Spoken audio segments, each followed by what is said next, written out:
Okay. आज का webinar start करते हैं। जो आज वेबिनार के अंदर हम लोगों ने चीज़ें कवर करनी है वो मेजर पार्ट ये है कि हम AWS अमेज़न वेब सर्विसेज के बारे में देख सकें और ये चीज़ें लर्न कर सकें कि एग्जैक्टली AWS की मार्केट प्लेस क्या है, एग्जैक्टली इतनी ज़्यादा डिमांड क्यों है क्लाउड कंप्यूटिंग में, अमेज़न वेब सर्विसेज की या क्लाउड कंप्यूटिंग, किसी भी क्लाउड कंप्यूटिंग की एग्जैक्टली डिमांड क्या है और मार्केट में वैल्यू क्या है और इसकी जॉब मार्केट कितनी ज़्यादा इंपॉर्टेंट है। बिकॉज इट्स इम्पॉर्टेंट कि आप सबसे पहले तो ये भी देखें कि क्या ग्लोबल इसका क्या इम्पैक्ट है क्लाउड कंप्यूटिंग के अंदर AWS का, और उसके बाद फिर हम ये देखें कि पाकिस्तान मार्केट के अंदर एग्जैक्टली AWS की वर्थ क्या है, AWS कितनी कंपनीज यूज़ कर रही हैं और किस तरह से वो यूज़ कर रही हैं और ज़रूरत एग्जैक्टली क्या ऐसी ज़रूरत आई है कि जिसकी वजह से लोग क्लाउड कंप्यूटिंग की तरफ जो है वो मूव कर रहे हैं। सो फर्स्ट ऑफ ऑल मैं अपना इंट्रोडक्शन करवाऊंगा। मेरा नाम उस्मान अहमद है और अराउंड 8 ईयर्स हो चुके हैं मुझे IT इंडस्ट्री के अंदर काम करते हुए। मैंने मल्टीनेशनल कंपनीज के अंदर काम करता भी रहा हूँ और करंटली भी एक दो क्लाइंट्स के साथ मैं काम कर रहा हूँ एज अ डेवऑप्स इंजीनियर। जो मैंने प्रीवियस मेरा एक्सपीरियंस है वो मैंने TRG का, शायद आप लोगों ने नाम सुना हो, आईबेक्स का, या अफिनिटी का नाम आप लोगों ने, बहुत लोगों ने सुना होगा। उस कंपनी में मैंने 5 ईयर स्पेंड किए हैं as a senior VoIP engineer.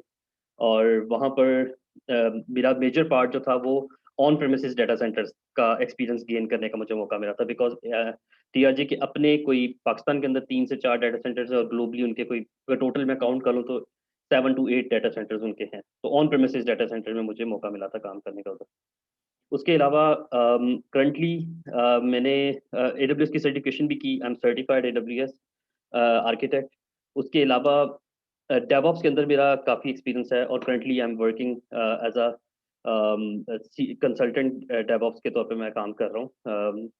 Multi दो दो तीन क्लाइंट्स हैं उनके साथ ही काम कर रहा हूँ, तो इसलिए कोई परमानेंट इस तरह से मैं आपको नहीं दे सकता। बाकी मेरी लिंक्डइन की मैंने प्रोफाइल आप लोगों के लिए यहाँ पर अटैच कर दी है, मैं आपके साथ ये स्लाइड्स भी इंशाल्लाह शेयर कर दूंगा।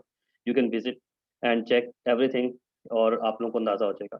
एज अ ट्रेनर एल्बिस्टेक में, एज अ ट्रेनर जो है, एल्बिस्टेक इज़ माई ओन बिजनेस और इसके अंदर तकरीबन मुझे साल हो चुका हुआ है और तकरीबन मोर देन, अगर मैं काउंट करूँ तो मोर देन 100 इवन स्टूडेंट्स हैं जिनको मैं AWS पढ़ा चुका हूँ। और अल्हम्दुलिल्लाह मोर देन 20 स्टूडेंट्स हैं जो कि मेरे सर्टिफाइड हैं। अब आप लोग ये सोचें अगर कि there is a huge difference कि 100 का काउंट एंड 20 का count is a huge difference.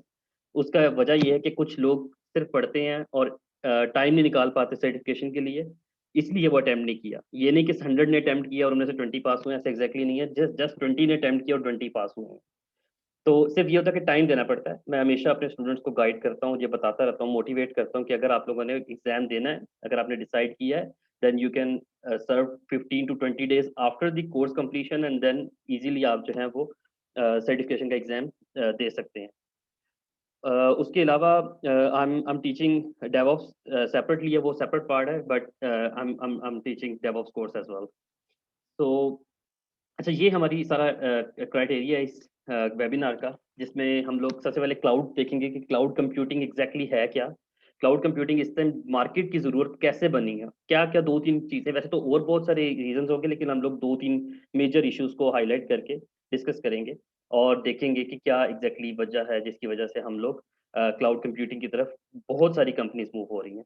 उसके अलावा देखेंगे कि AWS क्यों, इधर क्लाउड कंप्यूटिंग में तो बहुत सारी कंपनीज हैं, माइक्रोसॉफ्ट एज़्योर है, GCP है, उसके अलावा IBM है, अलीबाबा है, बहुत सारे और क्लाउड्स भी हैं। बट हम लोग AWS की पढ़ना चाहते हैं, या मैं उसके बारे में क्यों आपको बताना चाह रहा हूँ, ऐसी क्या ज़रूरत है, तो वो भी हम देखेंगे। AWS की मार्केट प्लेस भी हम बताऊंगा मैं आपको कि AWS की मार्केट प्लेस क्या है, AWS की सर्टिफिकेशन के बारे में देखेंगे।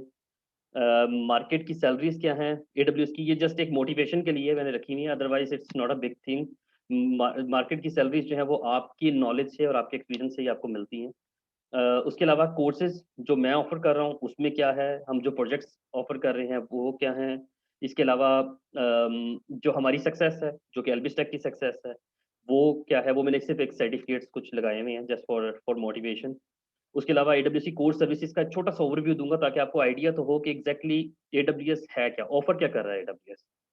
तो क्योंकि बहुत सारी चीज़ें ऐसी होती हैं कि जो हम लोग जब तक उसके अंदर जंप इन नहीं करते, हम लोग डरते हैं कि शायद पता नहीं ये क्या चीज़ है, कितनी डिफिकल्ट होगी, क्या इसमें प्रोग्रामिंग होगी क्या नहीं होगी, तो ये चीज़ें भी हम लोग डिस्कस करेंगे और एंड पे क्वेश्चन आंसर्स करेंगे। तो स्टार्ट करते हैं क्योंकि ये काफ़ी लेंथी हो जाता है। सबसे पहले देखते हैं कि क्लाउड कंप्यूटिंग क्या है। क्लाउड कंप्यूटिंग सबसे पहले इसकी ज़रूरत इसलिए ज़्यादा कंपनीज़ इस तरफ मूव हो रही हैं, ज़रूरत इसलिए बनी कि क्लाउड कंप्यूटिंग के लिए अगर हम क्लाउड कंप्यूटिंग की बात ना करें, तो उस हमें बहुत सारी चीज़ें, बहुत सारे काम मैनुअली करने पड़ते हैं। मैनुअली करने पड़ते हैं, हमें इस चीज़ का आइडिया नहीं होता कि हमारे पास लोड कितना होगा, हमारे पास क्या नाम है, ट्रैफ़िक कितनी होगी, हमारे पास कितने हम रिसोर्सेज़ इम्प्लीमेंट करें टू मैनेज आवर रिसोर्सेज़ और हम वो सारे इम्प्लीमेंट करें। अगर मैं एक सिंपल सा एग्ज़ाम्पल दूँ कि मैं आप लोगों ने एक वेबसाइट भी अगर होस्ट करनी होती है, देन आप सबसे पहले पैकेज डिसाइड करते हैं कि हमें कौन-सा पैकेज लेना चाहिए, किस पैकेज के अकॉर्डिंगली हमारी वेबसाइट जो है, कितनी ट्रैफ़िक होगी, हम लोग के पास मेमोरी कितनी होगी, उसके ऊपर लोड कितना होगा, क्या ज़्यादा हमें स्पीड चाहिए, क्या स्लो चाहिए, तो ये सारी चीज़ें स्लो तो नहीं ऑब्वियसली तो ये सारी चीज़ें डिसाइड की जाती हैं। तो क्लाउड कंप्यूटिंग में सबसे मेजर जो एक इश्यू था वो ये था कि कोई प्रेडिक्ट करना बहुत टफ होता है। अगर आपको मैं ये कहूँ कि आप पहले एक लैपटॉप लेके रख लें, 2 लैपटॉप लेके रख लें, आप शायद काम एक पे भी ना करें, तो वो आपका एक वन टाइम इन्वेस्टमेंट है जो कि आपने लेके रख लिया और अगर आप काम नहीं कर रहे या उसको यूटिलाइज़ नहीं कर रहे, देन इट्स वेस्टिंग। आपका पैसा जो है वो रिज़र्व हो गया और आप वेस्ट कर रहे हैं। एक ये इश्यू होता है, दूसरा इश्यू ये होता है कि आप ट्रैफ़िक का आइडिया नहीं होता, कि अगर मैंने सपोज़ दैट कि मेरी एल्बिस्टेक की मैंने वेबसाइट होस्ट करनी है ऑन एडब्ल्यूएस और मुझे आइडिया नहीं है कि मेरे पास कितना लोड आएगा। मैं प्रेडिक्ट करूँगा कि यार शायद 500 डेली के यूज़र्स मेरी वेबसाइट विज़िट करें, शायद 1000 यूज़र्स करें, शायद 10,000 करें, बट एक प्रेडिक्शन हम नहीं कर सकते। क्योंकि इट ऑल डिपेंड कि आपकी कितनी ज़्यादा वो प्रोडक्ट हिट होती है, कितनी ज़्यादा लोग डिमांड उसके ऊपर जो है वो विज़िट करते हैं। It's all depending on all these things. तो इसीलिए ये भी एक चीज़ है कि अगर मैं ज़्यादा रिसोर्सेज़ लेके रख लूँ, तो वो वेस्टेज है मनी की और अगर मैंने कम रिसोर्सेज़ लिए हैं और ट्रैफ़िक ज़्यादा हो गई है, तो फिर मैं दोबारा से रिसोर्सेज़ उसको बढ़ाने में मेरे पास टाइम लग जाएगा। तो ये सारी चीज़ें एक एक 2 से 3 मैंने बड़ी एक नॉर्मल किस्म की एग्ज़ाम्पल्स दी हैं, otherwise we have lot of more examples as well.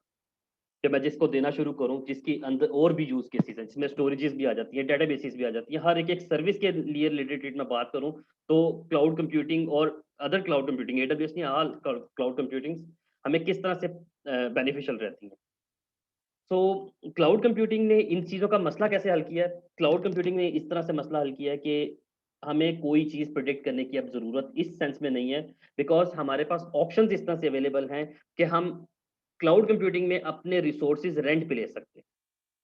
हम लोग रिसोर्सेज़ इस तरह से ले सकते हैं कि अगर मुझे एक सर्वर चाहिए फॉर अ स्पेसिफिक 1 और 2 डेज़ के लिए चाहिए, मैं ईज़िली वहाँ से जाके ले सकता हूँ। जितनी देर मैं वो सर्विस चलाऊँगा, जितनी देर वो सर्विस रनिंग फ़ॉर्म में रहेगी, उतनी देर का मुझसे बिलिंग होगी। अगर वो सर्विस हम स्टॉप कर देंगे, तो उसकी बिलिंग भी रुक जाती है। लेकिन आप खुद अंदाज़ा लगाएँ कि अगर आपने एक सर्वर यानी कि उसकी पूरा सर्वर परचेज़ करके अपने पास सेटअप किया हुआ है, आपने वन टाइम उसकी कॉस्ट पे कर दी है। आप उसको यूज़ करें, ना करें, आपने उसकी कॉस्ट पे कर दी है। लेकिन क्लाउड कंप्यूटिंग में हम इसको कहते हैं पे एज़ यू गो मेथड कि हम जितनी सर्विस जो सर्विस यूज़ करते हैं, उसका उतनी देर पे करते हैं। जब वो सर्विस हम स्टॉप कर देते हैं, यूज़ करना बंद कर देते हैं, हम उसका बिल भी देना बंद कर देते हैं। यानी कि बिल होता नहीं है उसका, जनरेट ही नहीं होता। इसी तरह स्टोरेज में भी है, जितना हम डाटा रखेंगे उतने का पे करेंगे, जितना यानी कि हम जो चीज़ रखी नहीं है अभी, उसका हम कोई लिमिटेड हम स्पेसिफाई नहीं करते, कि हमें इतनी मेमोरी जो है वो स्पेसिफाई करनी है। इसकी एग्ज़ाम्पल इस तरह से ले लें कि आपकी हार्ड ड्राइव है, आपने 1 टेराबाइट की हार्ड ड्राइव ली है और डाटा आपने 1 जीबी का रखा हुआ है। लेकिन आपने तो 1 टेराबाइट की हार्ड ड्राइव पूरी की पूरी परचेज़ कर ली है, उसकी वन टाइम कॉस्ट पे कर दी है। अब आप उसके अंदर डाटा रखते हैं या नहीं रखते, आपने तो पे कर दी है। लेकिन अमेज़न के अंदर ये होता है, या क्लाउड कंप्यूटिंग के अंदर ये आमतौर पे ये होता है कि आप जितना डाटा रखते हैं, आपको उतना पे करना पड़ता है। जब डाटा आप उसमें से डिलीट कर देते हैं या मूव कर देते हैं, तो आपकी बिलिंग भी खत्म हो जाती है उसमें से। या डाटा बढ़ता है, तो बिलिंग भी बढ़ जाती है। तो ये एक 2-3 मैंने बहुत छोटी-सी बेसिक लेवल की एग्ज़ाम्पल्स दी हैं। अदरवाइज़ मैं अगर यहाँ पर एग्ज़ाम्पल्स क्लाउड कंप्यूटिंग की देने लगूँ, तो मेरा ख़्याल है कि शायद ये सारा वेबिनार एक इसी चीज़ पे गुज़र जाए। क्योंकि क्लाउड कंप्यूटिंग के अंदर एक सर्विस नहीं है। अगर मैं एडब्ल्यूएस की बात करूँ, तो एडब्ल्यूएस के अंदर मोर देन 200 सर्विसेज़ हैं और हर चीज़ के लिए सर्विस है। आप जो सोच सकते हैं मेरे ख़्याल से उस चीज़ की सर्विस है। अगर मैं छोटी से छोटी सर्विस की बात करूँ, तो आप एक छोटी-सी फ़ाइल स्टोरेज के लिए एक ऑब्जेक्ट यानी स्टोर कर सकते हैं। आप सर्वर्स क्रिएट कर सकते हैं, आप डेटाबेसेस क्रिएट कर सकते हैं। आप अपनी डोमेन्स को होस्ट कर सकते हैं। अगर मैं बड़े लेवल पे जाऊँ, तो आप डेटा साइंस से रिलेटेड सर्विसेज़ अवेलेबल हैं, आईओटी से रिलेटेड सर्विसेज़ अवेलेबल हैं। ब्लॉकचेन से रिलेटेड सर्विसेज अवेलेबल हैं, बल्कि यहाँ तक कि अमेज़न का अपना सैटेलाइट है, सैटेलाइट की सर्विसेज भी अवेलेबल है। तो अगर मैं बड़े लेवल की बात करूँ तो यहाँ तक भी है। लेकिन ये सारी चीज़ें हमें ऑप्शन एक प्लेटफ़ॉर्म पे मिल जाती है। लेकिन अब जो पॉइंट आता है सबसे इम्पोर्टेंट पॉइंट, क्योंकि मैं अगर क्लाउड कंप्यूटिंग पे मैंने आपको बताया मैं टाइम लगाना चाहूँ तो मैं पूरा 2 घंटे इस पे भी लगा सकता हूँ, बट इतना नहीं है टाइम।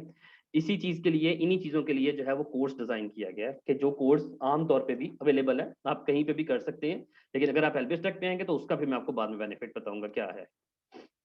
सबसे इम्पोर्टेंट पॉइंट अब आता है कि क्यों एडब्ल्यूएस क्यों? Why we use AWS? कि क्लाउड कंप्यूटिंग के लिए तो हमारे पास बेपनाह क्लाउड प्रोवाइडर्स हैं। मैंने आपको उसकी माइक्रोसॉफ्ट की बताई नाम बताया है, गूगल भी है, अलीबाबा भी है, आईबीएम भी है, बहुत छोटे-छोटे और भी हैं। लेकिन अमेज़न की रीज़न क्या है? अमेज़न का सबसे बड़ा जो रीज़न है वो ये है कि अमेज़न दुनिया का लीडिंग क्लाउड सर्विस प्रोवाइडर है।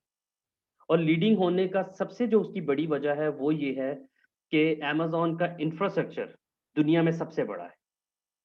कि सबसे ज़्यादा डेटा सेंटर्स, सबसे ज़्यादा बड़ा इंफ्रास्ट्रक्चर क्लाउड कंप्यूटिंग से रिलेटेड अमेज़न का है।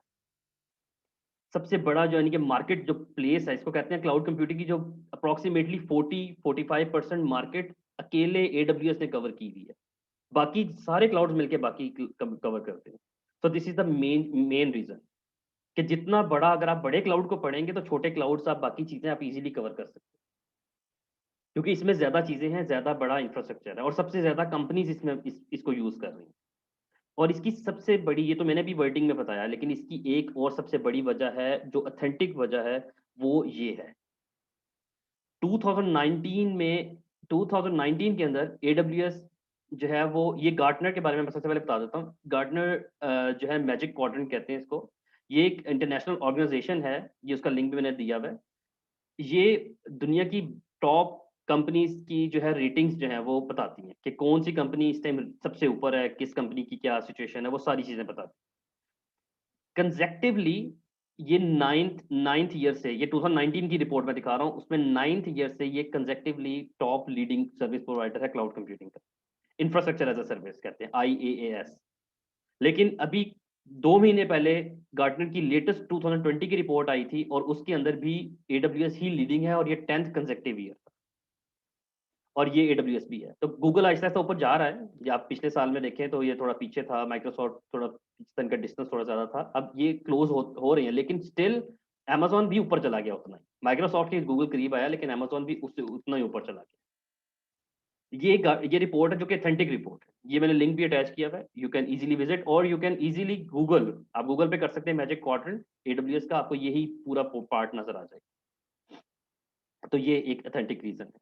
इसके अलावा एडब्ल्यूएस के कस्टमर्स मैं बड़े-बड़े बता देता हूँ। ये बताने का मेन रीज़न ये कि अगर आप एडब्ल्यूएस क्लाइंट, एडब्ल्यूएस के बारे में पढ़ते हैं, तो आपको ये भी पता होना चाहिए कितने बड़े-बड़े क्लाइंट्स के साथ अटैच्ड है, जिनका आप सिर्फ़ नाम सुनते हैं। लेकिन बैकएंड पे आपको नहीं पता कि यार ये भी एडब्ल्यूएस के ऊपर अपना इंफ्रास्ट्रक्चर बना के बैठे हुए हैं। तो एग्ज़ैक्टली इनमें आप बहुत वेल नोन नाम देखेंगे, ये सारे नाम हैं। ये तो मैंने बड़े एक समझ लें कि शायद 1% भी नहीं है, शायद ये 0.5% भी नहीं है एडब्ल्यूएस के क्लाइंट्स में। लेकिन दे आर वेल नाउन, इसलिए मैंने ये लगाए हैं कि ये इनको आप जानते हैं, फेसबुक, एडोब, आप ईएसपीएन, लिंक्डइन, ये सारे क्लाइंट्स का आपको आइडिया है। एक एग्जांपल के तौर पे मैं आपको एक बिलिंग की रिपोर्ट दिखाऊँगा और ये रिपोर्ट अमेज़न की, मैंने बताया था कि अराउंड मोर दैन 200 सर्विसेज़ हैं। इनमें से एक सर्विस है जिसकी मैं अभी रिपोर्ट बताऊँगा कि अमेज़न उनसे कितना बिल ले रहा है। यानी कि वो अमेज़न को कितना पे करते हैं सर्विसेज़ का। और वो सर्विसेज़ का पे आप तभी करते हो ना कि जब आपको कोई अच्छी चीज़ देगा। ऑब्वियसली आप मेरा वेबिनार अटेंड कर रहे हो या मेरे कोर्सेज़ जॉइन करोगे तो वो तभी करोगे जब आप ये देखोगे कि यार एग्ज़ैक्टली ये वही चीज़ बता रहा है जो चीज़ें एग्ज़ैक्टली मार्केट में ज़रूरत है या जॉब मार्केट में रिक्वायर्ड है। आप किसी भी चीज़ को तभी लेते हो जब आपको लगता है कि यार वो चीज़, तो अमेज़न अमेज़न के ये जो क्लाइंट्स हैं, इन्होंने अमेज़न को सिर्फ़ एक सर्विस, ये एक सर्विस है, इसका नाम है EC2, जिसके ऊपर सर्वर्स क्रिएट किए जाते हैं। ये एक सर्विस है, इसके बारे में आपको इंट्रोडक्शन दूँगा आगे जाके। इस सर्विस के लिए, सिर्फ़ इस सर्विस की अमेज़न अमेज़न इन कस्टमर से कितना बिल ले रहा है, ये है इनकी एक छोटा-सा डेमो, कि ये $5 मिलियन पे करते हैं, ESPN 8 ये सारे इस हिसाब से बे पे करते हैं। ट्विटर है, बीबीसी है। इसके अलावा जो सबसे बड़ा अमेज़न का क्लाइंट है इस सर्विस से रिलेटेड वो है नेटफ्लिक्स, और वो अमेज़न को $19 मिलियन पे करता है, और इसके अलावा बहुत सारे और भी। ये मैं ये बात बताना चाह रहा हूँ कि this is just a single AWS service, otherwise AWS की 200 से ज़्यादा सर्विसेज़। तो ये इतना पे कर सकते हैं, ये किसी वजह से पे कर रहे हैं। इनको अच्छी सर्विसेज़ मिल रही है तो ये पे कर रहे हैं, अदरवाइज़ ये क्यों पे करें? इसके अलावा एडब्ल्यूएस का सर्टिफ़िकेशन का रोड मैप मैं आप लोगों को बता देता हूँ। कि अमेज़न अपनी सर्टिफ़िकेशन का रोड मैप इसलिए ऑफ़र करता है ताकि लोग यानी कि स्टूडेंट्स हैं या आईटी प्रोफेशनल्स हैं, वो एडब्ल्यूएस की सर्टिफ़िकेशन करके अपनी पर्सनल स्किल्स को एनहांस करें और अपनी जॉब मार्केट में अपनी रिकॉग्निशन जो है वो विद एडब्ल्यूएस सर्टिफ़िकेशन यानी कि जो अमेज़न आपको सर्टिफ़िकेट देता है वो अमेज़न का टेस्टेड सर्टिफ़िकेट होता है। वो आपको मिलता है और उसको कोई नेग्लेक्ट नहीं करता। आपके नॉलेज को के ऊपर एक एक स्टैम्प होती है। तो अमेज़न की जो सर्टिफ़िकेशन प्लान्स हैं, उनमें सबसे पहले फंडामेंटल है, एसोसिएट है, प्रोफेशनल है और स्पेशलिटी है। ये जो पार्ट है फंडामेंटल एंड एसोसिएट, हमारा जो कोर्स है, जो कि मैं एल्बिस्टेक मैं ऑफ़र कर रहा हूँ, वो एसोसिएट लेवल का है। उसके अंदर लो फंडामेंटल कवर होता है, इसलिए मैंने इसको इस तरह से डिज़ाइन किया है कि फंडामे एसोसिएट आप तैयारी करेंगे, एसोसिएट का आप कोर्स पढ़ते हैं, तो फंडामेंटल आपका ऑटोमैटिकली प्रिपेयर हो जाता है। यू जस्ट नीड कि आपको जब भी किसी का प्लान भी हो प्रैक्टिशनर एग्जाम देने का, यू जस्ट नीड कि आप मुझे सिर्फ कंफर्म करें। मैं आपको सिर्फ 1-2 टॉपिक्स थ्योरी के, वो भी थ्योरी के टॉपिक्स हैं, जो कि मैं कवर करवाता हूँ, लेकिन उनको पढ़ लेना बेहतर होता है। कि वो अमेज़न की बेस्ट प्रैक्टिसेज़ हैं, अमेज़न की हैं, शेयर्ड रिस्पांसिबिलिटी मॉडल्स हैं और वो सारी चीज़ें, मैं उसमें नहीं जाता। बट मैं आपको ये बता देता हूँ ये सर्टिफिकेशन है क्या? फंडामेंटल लेवल की certification is the easiest certification AWS की, कि जो कि ईज़िली कोई भी कर सकता है। इस सर्टिफिकेशन के लिए अमेज़न सिर्फ़ अपने इंफ्रास्ट्रक्चर के बारे में इंट्रोडक्शन देता है। अमेज़न आपको क्या नाम है सर्विसेज़ का इंट्रोडक्शन देता है। आपको अमेज़न अपनी जो एक डॉक्यूमेंट्स हैं, यानी कि मैं आपको जिस तरह एक शेयर्ड रिस्पांसिबिलिटी मॉडल बताया, शेयर्ड रिस्पांसिबिलिटी मॉडल कहते हैं कि क्या रिस्पांसिबिलिटी अमेज़न की है और क्या रिस्पांसिबिलिटी कस्टमर की है। यानी कि अगर मैं अपनी सर्विसेज़ अमेज़न के ऊपर होस्ट कर रहा हूँ, तो मेरी रिस्पांसिबिलिटी कहाँ से शुरू होती है और अमेज़न की कहाँ से, तो इस तरह की कुछ चीज़ें हैं जो कि हम क्लाउड प्रैक्टिशनर में डिस्कस करते हैं। इसके अलावा एसोसिएट लेवल के ऊपर आ जाते हैं। तो एसोसिएट लेवल के ऊपर जो मैं अपने कोर्स में ऑफ़र कर रहा हूँ, वो solution architect end developer associate. मैंने इन दोनों कोर्सेज़ को पहले मर्ज नहीं किया हुआ था। पहले मैं इनको सेपरेटली पढ़ा रहा था, लेकिन मैं अब इनको मर्ज कर चुका हूँ। उसमें इसका मतलब है जब आप एक कोर्स कभी जॉइन करते हैं तो आपकी 3 सर्टिफिकेशंस यानी कि solution architect associate, developer associate and cloud practitioner, ये तीनों कवर हो जाते हैं। अच्छा, अब ये कैसे होती हैं, इसकी रीज़न क्या है? तो मैं आपको ये बता देता हूँ कि अमेज़न ने अपना कोर्स इस तरह से डिज़ाइन किया हुआ है कि एसोसिएट लेवल की आप सॉल्यूशन आर्किटेक्ट एसोसिएट को अगर कवर करते हैं, तो ये दोनों सर्टिफ़िकेशन का 70% कोर्स कंटेंट आप कवर कर लेते हैं। इसको 100% करने से 70% इन 2 सर्टिफ़िकेशन के कवर हो जाते हैं। इसकी रीज़न क्या है कि अमेज़न की बहुत सारी सर्विसेज़ हैं जो इधर भी यूज़ होती हैं, इधर भी यूज़ होती हैं। तो इसलिए मैंने इसको इस तरह से डिज़ाइन किया कि ये 70% कवर कराने के बाद जो 20% का जो रिमेनिंग पार्ट है, वो फिर हम कवर कराते हैं सेपरेटली। लेकिन मैंने अब उसको आहिस्ता-आहिस्ता मर्ज कर रहा हूँ अपने कोर्स कंटेंट के अंदर। यानी कि कुछ सर्विसेज़ थी जो मैं शुरू में पढ़ाता हूँ, फिर यहाँ पर जाके दोबारा रिपीट करता हूँ, तो मैं प्लान करके इसको वापस मर्ज करना शुरू कर दिया। तो उससे बेनिफिट ज़्यादा होता है, आप टॉपिक्स ज़्यादा कवर करते हैं, ज़्यादा चीज़ें आप लर्न करते हैं। अच्छा, मैं डिफरेंस बता देता हूँ शॉर्टली। सॉल्यूशन आर्किटेक्ट वो पर्सन होता है जो कि आर्किटेक्ट लेवल पे डिज़ाइन करता है, सॉल्यूशंस डिज़ाइन करता है, नेटवर्क डिज़ाइन करता है, आर्किटेक्चर लेवल के ऊपर काम करता है, वो सारे काम आप सॉल्यूशन आर्किटेक्ट पे करते हैं। लेकिन सॉल्यूशन आर्किटेक्ट आपको चीज़ों का हाउ नो होने का इसकी सबसे इम्पोर्टेंट चीज़ ये कि आपको सर्विसेज़ के बारे में पता हो, कि अमेज़न की सर्विसेज़ कौन-कौन सी। फिर सिसऑप्स के ऊपर आ जाते हैं, ये आ जाता है आपका सिस्टम ऑपरेशन से रिलेटेड, कि इसमें ये होता है कि आप मोस्टली सिस्टम लेवल के ऊपर काम करते हैं। आपने ऑपरेशंस लेवल पे काम करना है, आईटी से रिलेटेड काम करना है, तो आप यहाँ पर ज़्यादा करते हैं। इसके अलावा डेवलपर एसोसिएट अमेज़न की सर्टिफ़िकेशन मैं इसको इसलिए इम्पोर्टेंट समझता हूँ कि अगर कोई पर्सन सीएस कर रहा है, तो उसके लिए ये इसलिए इम्पोर्टेंट है क्योंकि आजकल बहुत ज़्यादा डिमांड आई हुई है डेवऑप्स की। तो डेवऑप्स वाला पार्ट आप मेजरली कवर करते हैं डेवलपर एसोसिएट में। डेवलपर एसोसिएट के अंदर मेजरली ये चीज़ें होती हैं कि आप एप्लीकेशन लेवल की डिप्लॉयमेंट्स, सीआई/सीडीज़, क्या नाम है, ऑटोमेशन कैसे करनी है, अगर आपने सिक्योरिटी इंप्लीमेंट करनी है तो कैसे करनी है। तो इसमें एक बात मैं आपको कंफर्म बता दूं कि बहुत सारे मेरे स्टूडेंट्स इस चीज़ पे कंफ्यूज होते हैं या मुझसे क्वेश्चन भी करते हैं कि यहाँ पर, क्योंकि मैं खुद आईटी प्रोफेशनल हूँ, I am not a developer, I am not a CS guy, लेकिन यहाँ पर कई लोग मुझसे क्वेश्चन करते हैं कि अगर हम डेवलपर एसोसिएट पढ़ेंगे तो क्या प्रोग्रामिंग इसमें आएगी? तो प्रोग्रामिंग हरगिज़ नहीं है इसके अंदर। प्रोग्रामिंग इसके अंदर सिर्फ़ इस हद तक है कि अगर आपको प्रोग्रामिंग आती है पाइथन में या नोड की या आपको किसी भी लैंग्वेज में प्रोग्रामिंग आती है, so it's a positive edge for you. आपको इस चीज़ पे एज होगा कि आपको जो चीज़ वहाँ पर बताई जा रही है, क्योंकि जो एप्लीकेशन डिप्लॉय करनी है, अगर आपने डेवलप की हुई है, तो आपको डिप्लॉयमेंट अगर बताई जाएगी, तो it's easy thing for you. लेकिन अगर किसी ने डेवलपमेंट नहीं की हुई, तो वो उसको, क्योंकि मैं डेवऑप्स इंजीनियर हूँ। मैं करंटली इस टाइम काम कर रहा हूँ। मेरे पास कई एप्लीकेशंस आती हैं। मैंने जावा की एप्लीकेशन, डॉट नेट की एप्लीकेशंस, नोड जेएस की applications, PHP, WordPress, simple applications भी की हुई हैं। तो मुझे ज़रूरी तो नहीं है मुझे पाइथन भी आती हो, लेकिन I just need to know कि मुझे एग्ज़ैक्टली डिप्लॉय कैसे करनी है, उनकी डिपेंडेंसीज़ क्या हैं, उनकी लाइब्रेरीज़ क्या हैं। तो वो चीज़ें अंडरस्टैंडिंग होने के लिए आप DevOps is a important part. यहाँ पर हम लोग जो सर्विसेज कवर करते हैं वो सीआई/सीडी से रिलेटेड है, code commit, code build, code pipeline, ये सर्विसेज यहाँ पर हम लोग लर्न करते हैं। इसके अलावा इलास्टिक बीनस्टॉक और बहुत सारी सर्विसेज हैं जिनका मैं आगे जाके आपको शॉर्ट सा एक इंट्रोडक्शन दूंगा। तो ये सारी चीजें हम यहाँ पर कवर करते हैं। अच्छा, सोल्यूशन आर्किटेक्ट की जो प्रोफेशनल सर्टिफिकेशन है वो सोल्यूशन आर्किटेक्ट प्रोफेशनल है, और सिसऑप्स और डेवलपर की डेवऑप्स प्रोफेशनल है। ये इनकी रिक्वायरमेंट्स है, लेकिन कोई भी प्री रैक नहीं है अमेज़न का। अमेज़न कहता है कि अगर आपने डायरेक्टली प्रोफेशनल की सर्टिफिकेशन देनी है तो आप डायरेक्टली भी दे सकते हैं, और अगर आपने सॉल्यूशन आर्किटेक्ट करने के बाद डेवऑप्स देना है तो आप तब भी दे सकते हैं, या आपने डेवलपर एसोसिएट पढ़ने के बाद सॉल्यूशन आर्किटेक्ट प्रोफेशनल देना तो तब भी आप दे सकते हैं। रेकमेंड जरूर वो करता है कि आपने किसके बाद क्या करना चाहिए, बट उनकी कोई लिमिटेशंस नहीं है। यू कैन जंप इनटू, या आप ये भी कर सकते हैं कि डायरेक्टली आप स्पेशलिटी पे भी जंप कर सकते हैं।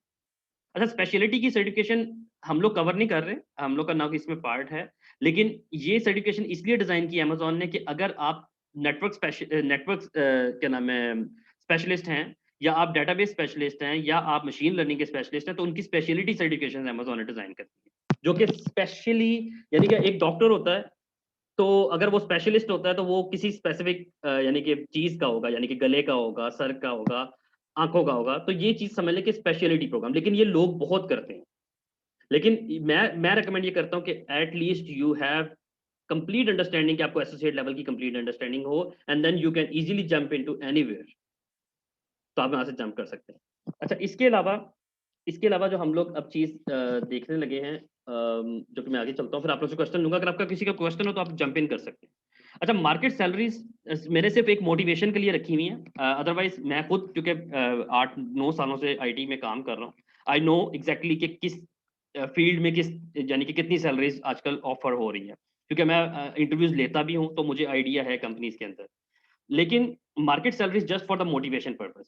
एक भी बात याद रखें कि अभी जो मैंने सैलरीज़ यहाँ पर दिखाऊँगा वो यूएस बेस्ड सैलरीज़ होंगी। पाकिस्तान की मैं आपको खुद बता दूँगा। यूएस बेस्ड सैलरीज़ आम तौर पे सॉल्यूशन आर्किटेक्ट एसोसिएट और प्रोफेशनल की ये सैलरी पैकेजेज़ आम हैं, ये बड़े नॉर्मल हैं। अगर आपको चेक करना हो ना ये सारे, तो वैसे लिंक्स भी मैंने दिए हुए हैं, but you can easily check. आप लोगों ने शायद स्टैक ओवरफ्लो यूज़ किया होगा। उसमें भी साइट पे जॉब्स आ रही होती है, रिमोट जॉब्स आ रही होती हैं। उसके अलावा भी अब काफ़ी मार्केट्स हैं, आप वहाँ से चेक कर सकते हैं। लेकिन एक बात याद रखें कि पाकिस्तान के अंदर सॉल्यूशन आर्किटेक्ट, यानी कि अगर आपका एडब्ल्यूएस क्लाउड कंप्यूटिंग का नॉलेज है, और या आप डेवऑप्स इंजीनियर है, so you can easily start from 110 120। ये स्टार्टिंग मैं बता रहा हूँ आपको, ये इजी स्टार्टिंग है। लेकिन इसके लिए भी मैं एक चीज जरूर कहूंगा, मैं किसी को गलत इन्फॉर्मेशन इस तरह से नहीं दूंगा, लेकिन इसके लिए एटलीस्ट यू आर आपको प्रॉपर नॉलेज होना चाहिए इस चीज का कि आपने क्लाउड कंप्यूटिंग, मेरे कई स्टूडेंट्स हैं जिनकी, यानी कि उसके दौरान ही, मेरे कोर्सेज के दौरान ही उनकी जॉब भी हुई है। तो इसीलिए, लेकिन ये चीज़ है कि आपके पास अंडरस्टैंडिंग जरूर होनी चाहिए। आपको पता हो कि आप क्लाउड कंप्यूटिंग के अंदर क्या-क्या चीज़ें हैं, सर्विसेज़ क्या हैं, अपना इंटरव्यू आप डिफेंड कर सकें, और उसके लिए आई एम हमेशा अवेलेबल हूँ कि आप कभी भी मुझसे कोई क्वेश्चन कर सकते हैं, कोई चीज़ पूछ सकते हैं। क्योंकि मैं अपने बल्कि कोर्स में ये चीज़ें बताता भी हूँ कि एग्ज़ैक्टली एडब्ल्यूएस से रिलेटेड किस टॉपिक के अंदर क्या चीज़ इंपॉर्टेंट है, जो कि क्वेश्चन आम तौर पे इंटरव्यूज़ में पूछे जाते हैं। तो मैं वो हाइलाइट करता हूँ, मेरे प्रीवियस स्टूडेंट्स आपको इस चीज़ का बता सकते हैं। तो इसीलिए ये बात याद रखें कि आपको अपनी वर्थ आप अपने नॉलेज से इंक्रीज़ करते हैं और उसको डिफेंड करते हैं इन इंटरव्यू। तो देन आप अपने जो है वो सैलरी डिमांड करते हैं उसके अकॉर्डिंगली। पाकिस्तानी मार्केट के अंदर ये बड़ी, मैंने बहुत कम कंपनीज़ के यहाँ पर लोगोस लगाए हैं, अदरवाइज़ बेपनाह कंपनीज़। शायद मेरे ख्याल से अभी भी मैं आपको 10 इसके अलावा गिना सकता हूँ, जो कि यूज़ करते हैं। मैंने यहाँ पर टीआरजी का लोगो नहीं लगाया, आईबेक्स का, एफिनिटी का लोगो नहीं लगाया। मैं उधर खुद ये चीज़ें इम्प्लीमेंट करके आ चुका हूँ। तो ये चीज़ें तो यहाँ पर आम ये कंपनीज़ यूज़ कर रही हैं। सर्विसेज़ भी दे रही हैं लोग कंपनीज़, इसके अलावा ये यूज़ भी खुद भी कर रही हैं, अपने लिए भी कर रही हैं और क्लाइंट्स के लिए भी कर रही हैं। अच्छा, सर्टिफिकेशन का एक शॉर्ट सा इंट्रोडक्शन दे देता हूँ कि क्लाउड प्रैक्टिशनर का जो एग्ज़ाम होता है, वो 90 मिनट्स का होता है, $100 इसके चार्जेस होते हैं, जो कि अमेज़न लेता है, 50 क्वेश्चंस होते हैं और ये मैंने आपको बताया कि ईज़िली आप पास कर सकते हैं। कोई भी दे सकता है एग्ज़ाम डायरेक्टली इसको क्लाउड प्रैक्टिशनर को, और इससे अगले एग्ज़ाम देने के लिए क्लाउड प्रैक्टिशनर देना ज़रूरी नहीं है, बट आप ईज़िली पास कर सकते हैं। इसके अलावा एसोसिएट लेवल की जो सर्टिफ़िकेशन है वो $150 की होती हैं और 130 मिनट्स होते हैं इसके, और ये 120 भी कई दफ़ा आता है, 130 भी आता है, बट 130 इट्स फाइन। 65 क्वेश्चंस इसके होते हैं और इसके पासिंग परसेंटेज होती है 72%, यानी कि 720 मार्क्स आप लेंगे, देन आप पास होंगे।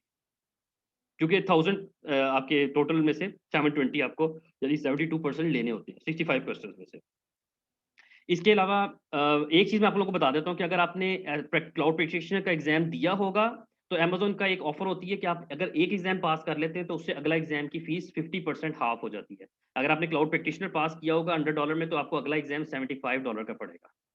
अगर आपने ये एसोसिएट पास किया हुआ है, तो देन आप प्रोफ़ेशनल का एग्ज़ाम $150 में दे सकते हैं, क्योंकि इसका एग्ज़ाम $300 में होता है। इसके 85 क्वेश्चंस होते हैं, 170 मिनट्स होते हैं, बट दुनिया का सबसे हार्ड एग्जाम माना जाता है क्लाउड प्रैक्टिशनर कह रहा हूँ, sorry, solution architect professional. Solution architect professional AWS में अगर आप कभी गूगल करें कि द मोस्ट टफेस्ट सर्टिफिकेशन, तो उसमें AWS cloud solution architect professional की सर्टिफिकेशन का नाम है। उसकी रीजन मैं दो बता देता हूँ शॉर्टली। उसकी रीजन ये नहीं कि डराने के लिए है, उसकी रीजन ये है कि उसके क्वेश्चंस काफी लॉन्ग होते हैं और उसमें टाइम मैनेजमेंट मुश्किल हो जाती है। असल ये होता है कि टाइम जो है वो थोड़ा-सा आपको अगर मैनेज कर लेते हैं, so you can easily pass, but you have better understanding as well. अच्छा, अब मैं अपने कोर्स से रिलेटेड बता देता हूँ कि मेरा जो एडब्ल्यूएस सॉल्यूशन आर्किटेक्ट एसोसिएट और डेवलपर एसोसिएट का 2 इन 1 कोर्स है ये। इसके अंदर मैं आप लोगों को क्या चीज़ें प्रोवाइड करूँगा, क्या चीज़ें हम करेंगे। हम तकरीबन, मैंने वैसे काउंट नहीं की हुई, इसलिए मैंने यहाँ पर मोर देन लिखा हुआ है। 40 सर्विसेज़ हम कवर करेंगे एडब्ल्यूएस की, क्योंकि जो ये वो सर्विसेज़ हैं जो कि अमेज़न के सर्टिफिकेशन के लिए ज़रूरी हैं। अदरवाइज़ मैं ये नहीं कि मैं ब्लॉकचेन भी पढ़ा रहा होता, मैं आईओटी भी पढ़ा रहा होता, वो सर्टिफिकेशन के अंदर है नहीं, इसलिए मैं वो उसको पढ़ा भी नहीं रहा। तो इसलिए वो सर्विसेज़ हैं जो कि सर्टिफिकेशन के लिए इंपॉर्टेंट है, हम वो कवर करें, और ये मार्केट में यही यूज़ हो रही हैं।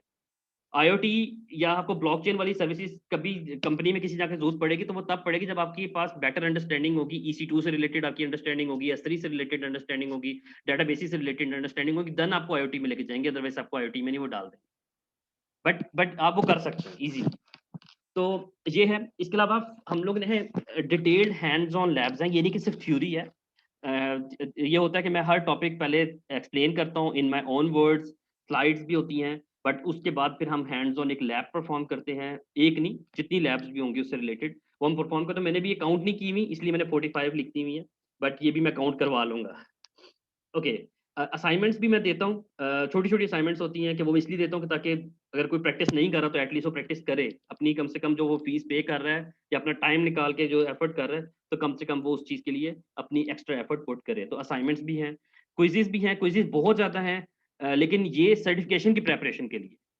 और फाइनल एग्ज़ाम भी मैं लेता हूँ। उसके अलावा सबसे इम्पोर्टेंट पार्ट ये कि मैं एंड ये डंप्स नहीं है, ये कहा जा सकता है डंप्स इस सेंस में, लेकिन मैं इस चीज़ के बारे में अपने स्टूडेंट को पहले बता देता हूँ कि भई ये बात याद रखो कि ये जो मैं 10 प्रैक्टिस एग्ज़ाम्स आपको दूँगा, ये प्रीवियस एग्ज़ाम्स है एडब्ल्यूएस के, लेकिन शायद इसमें से एक क्वेश्चन भी ना आए आपको।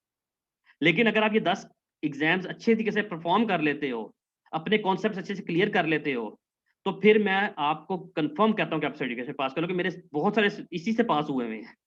बहुत सारे स्टूडेंट्स इससे पास हुए हैं, तो ये बड़ा एक नॉर्मल सी चीज़ है और ये वेरिफाइड चीज़ है। तो इसीलिए डम्प्स मैं प्रेफ़र नहीं करता, क्योंकि अगर आप डम्प से पेपर पास कर भी लेते हैं, तो आप एटलीस्ट पेपर तो शायद पास कर लेंगे, लेकिन मार्केट के लिए आप रेडी नहीं होंगे। तो मार्केट में आपसे उन्होंने यही पूछना है, क्वेश्चंस करने, ना कि आपका सर्टिफ़िकेट देखना। ये बात भी मैं बताऊँ, अभी तक सर्टिफ़िकेट्स तक की बात नहीं आई। वो सर्टिफ़िकेट्स की बात तब आएगी जब मार्केट में सैचुरेशन आ जाएगी। अभी तो जॉब्स इतनी ज़्यादा हैं इसकी कि मार्केट में सर्टिफ़िकेट को कोई नहीं पूछता। बहुत बहुत कम होते हैं कि जो अगर आप सर्टिफिकेट बता दें, तो वो आपके लिए पॉजिटिव एज होता है। एनीवेज़ लाइव सेशंस मैं देता हूँ ज़ूम के ऊपर, क्योंकि अब ज़ूम के ऊपर है, पहले मेरा ऑन साइट भी चल रही थी क्लासेस, लेकिन अब वो क्लोज़ कर दिया है due to COVID situations. Live sessions हैं ज़ूम के ऊपर, ये सैटरडे एंड संडे की मोस्टली क्लासेस होती हैं। 2 आवर्स का सेशन होता है, फ्लेक्सिबल टाइमिंग्स होती हैं, वो इसमें ये होता है कि हम ईज़िली अपने कोर्स कंटेंट को प्रॉपर्ली कवर कर लेते हैं। हर सेशन की मैं प्रॉपर रिकॉर्डिंग एलएमएस के ऊपर अपलोड करता हूँ, उसकी लाइफ टाइम एक्सेस होती है, उसमें चीज़ें ऐड होती रहती हैं। यानी कि कोई सर्विस मैंने पहले नहीं थी कोर्स में, वो बाद में आ गई, वो मैंने ऐड कर दी। पहले जिस तरह मैं एक और आपको चैलेंज बताता हूँ कि आजकल एडब्ल्यूएस अपना कंसोल बड़ी फ्रीक्वेंटली चेंज कर रहा है, उसका डिज़ाइन, कंसोल की यूआई चेंज कर रहा है। तो अब मैंने पुरानी रिकॉर्डिंग सब खत्म करके दोबारा नई रिकॉर्डिंग्स करवानी शुरू की हैं, ताकि हम उसको नई, क्योंकि फिर कई दफ़ा मसला होता है कि कईयों को फिर वो चीज़ मिलती नहीं है, यानी कि एक ऑप्शन ढूँढने में काफ़ी टाइम लग जाता है। तो इसीलिए वो चीज़ें भी ऐड की हुई हैं। इसके अलावा लैब्स हैं, लैब की रिकॉर्डिंग मैंने इसलिए रखी हुई है क्योंकि कुछ यानी कि हमारी मोस्टली प्रैक्टिस ये होती है कि हम लोग यूट्यूब पे भी वो वीडियोज़ देखते हैं जो कि 10-10 मिनट से कम की होती हैं। जो ज़्यादा टाइम की होती है फिर हम उसको ज़रा प्रेफ़र नहीं करते। तो मैंने एक शॉर्ट इन्हीं को जो इसमें कोर्स के अंदर पढ़ाई हुई लैब्स हैं या कराई हुई लैब्स हैं, उनकी मैंने रिकॉर्डिंग सेपरेटली भी की हुई है। उसकी भी लाइफ़ टाइम आपको एक्सेस मिलती है। 24/7 मेरा इस समय एक कम्युनिटी ग्रुप भी है, उसके अंदर मैं ये इस नंबर के ऊपर है। तो हम लोग वहाँ पर मोस्टली कई ऐसा, बल्कि ऐसा होता है कि कोई अपने ऑफ़िस के इश्यूज़ भी वहाँ पर डिस्कस करते हैं, उनको रिज़ॉल्व करते हैं। जितनी हेल्प हो सकती है मुझसे या मेरे किसी और, क्योंकि हर कोई अपनी फ़ील्ड में होता है। मैं डेटाबेस एडमिनिस्ट्रेटर नहीं हूँ, मैं लिनक्स एडमिनिस्ट्रेटर नहीं हूँ, बट मेरे कई ऐसे स्टूडेंट्स हैं जो कि डेटाबेस एडमिनिस्ट्रेटर भी हैं, लिनक्स एडमिनिस्ट्रेटर भी हैं, तो वो फिर आप इसमें एक-दूसरे को हेल्प आउट कर लेते हैं। तो ये इसलिए मैं प्रेफ़र करता हूँ कि आप लोग ज़रूर जॉइन करें। इसके अलावा फ्री कोर्सेज़ यूट्यूब पे भी पढ़े हैं और अभी बहुत बड़ी एक सीरीज़ आने वाली है। मेरे 2 असिस्टेंट्स हैं, वो बहुत अच्छे से काम कर रहे हैं और हम लोग की इंशाल्लाह बहुत अच्छी सीरीज़ जो कि आप लोगों के लिए बहुत बेनिफिशियल होगी, वो भी इंशाल्लाह जल्द ही जो है वो मेरे यूट्यूब चैनल के ऊपर आ जाएगी, जो कि काफ़ी बेनिफिशियल होगी। वैसे मेरा पूरा लिनक्स का कोर्स इसमें पड़ा हुआ है, उसके अलावा भी छोटी-छोटी कुछ चीज़ें पड़ी हुई हैं, बट अब काफ़ी कुछ आएगा इसके ऊपर इंशाल्लाह। अब मैं अपनी सक्सेस दिखा देता हूँ। ये मेरे कुछ, मैंने वैसे बताया 80 स्टूडेंट्स, ये पुरानी थोड़ी स्लाइड है, अब तो तकरीबन 100 टच कर चुके हुए हैं स्टूडेंट्स मेरे और 22 है मेरे ख्याल से स्टूडेंट्स जो कि पास कर चुके हैं सर्टिफिकेशन। ये कुछ की सर्टिफिकेशन मैंने यहाँ पे लगा दी थी। ये कुछ पुराने हैं, कुछ नए हैं, बस ये सर्टिफिकेशंस भी लगी हुई हैं उनकी। इसके अलावा कोर सर्विसेज़ के बारे में मैं एक शॉर्ट सा इंट्रोडक्शन दूँगा क्योंकि मैंने काफ़ी ज़्यादा बोलना भी है। लेकिन ये इसलिए मैं सिर्फ़ रखा हुआ है पार्ट कि एट लीस्ट आपको थोड़ा-सा आइडिया हो जाए कि यार एडब्ल्यूएस में सर्विसेज़ हैं क्या? मैंने आपको पहले बताया कि हम बहुत सी चीज़ों में, जिस तरह मैंने शायद कभी कुबरनेटिस स्टार्ट जब करनी थी, तो मैं शायद कुबरनेटिस के नाम से डरता था। लेकिन जब मैंने स्टार्ट कर दी तो देन मुझे थोड़ा-सा कॉन्फिडेंस आया कि यार ये कोई बड़ी चीज़ तो नहीं। तो इसी तरह यहाँ पर भी ये कि आप जिन सर्विसेज़ के बारे में पहले नहीं जानते, अगर आप उनके बारे में थोड़ा-सा इंट्रोडक्शन ले लेंगे, तो उससे बेनिफिट ये होगा कि आपके लिए ईज़ी हो जाएगा और मैं एंड पे एक छोटा-सा डेमो भी आपको दिखा दूँगा, कंसोल क से रिलेटेड, ताकि आपको अंडरस्टैंडिंग हो जाए।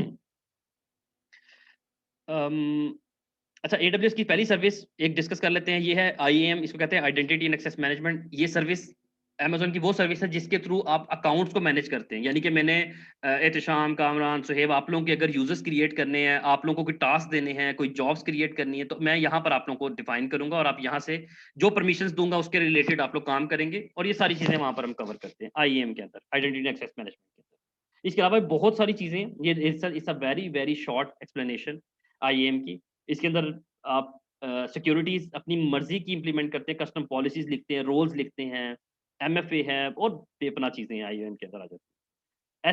एस3 अमेज़न की स्टोरेज सर्विस है, अगर आपने एक छोटी-सी फ़ाइल भी रखनी है, जिस तरह गूगल ड्राइव यूज़ करते थे।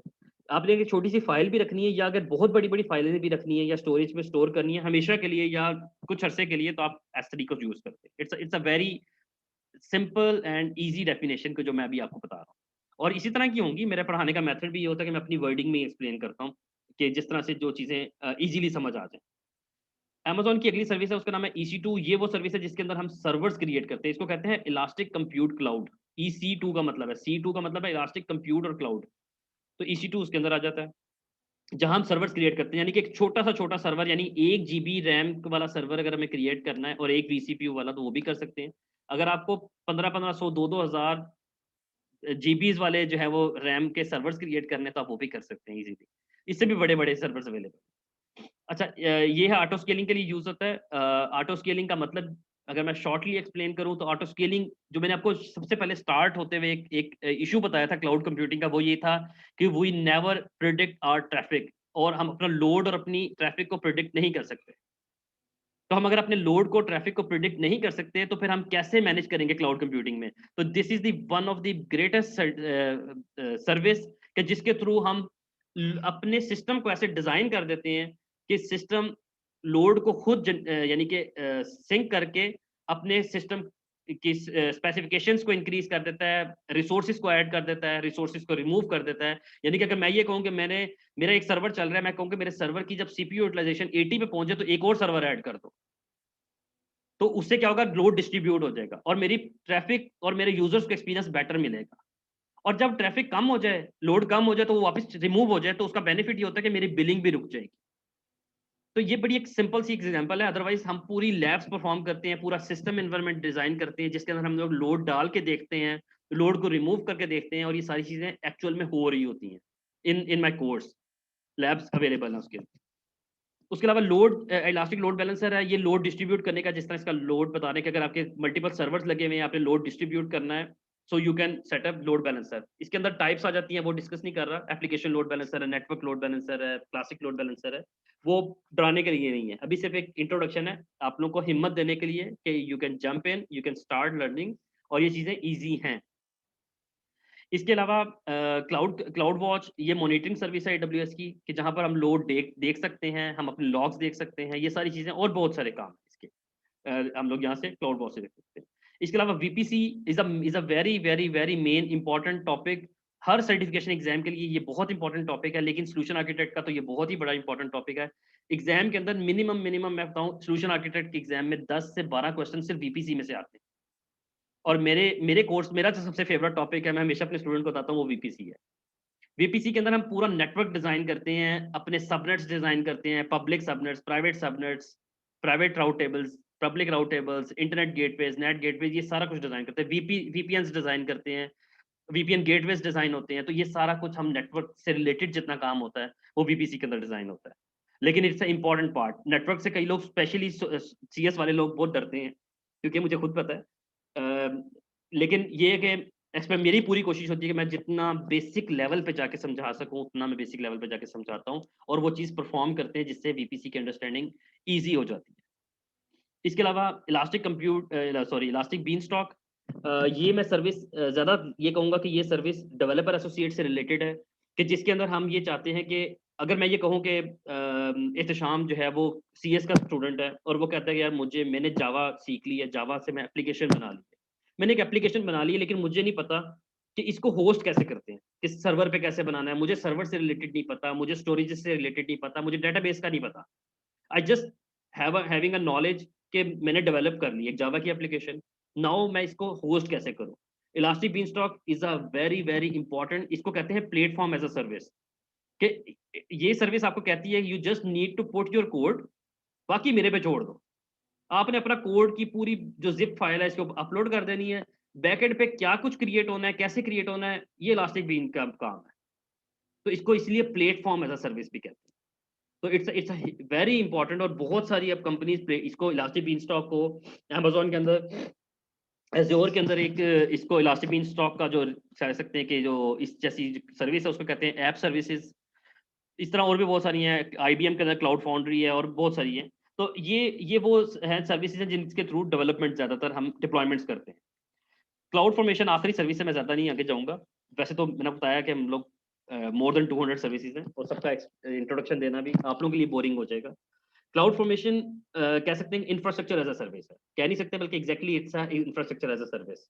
इंफ्रास्ट्रक्चर एज अ सर्विस का मतलब ये होता है कि मैंने ये सारी सर्विसेज, मैं पीछे वाली जितनी सर्विसेज की बात कर रहा हूँ, ये सारी सर्विसेज जो हैं वो मैंने बना ली मैनुअली।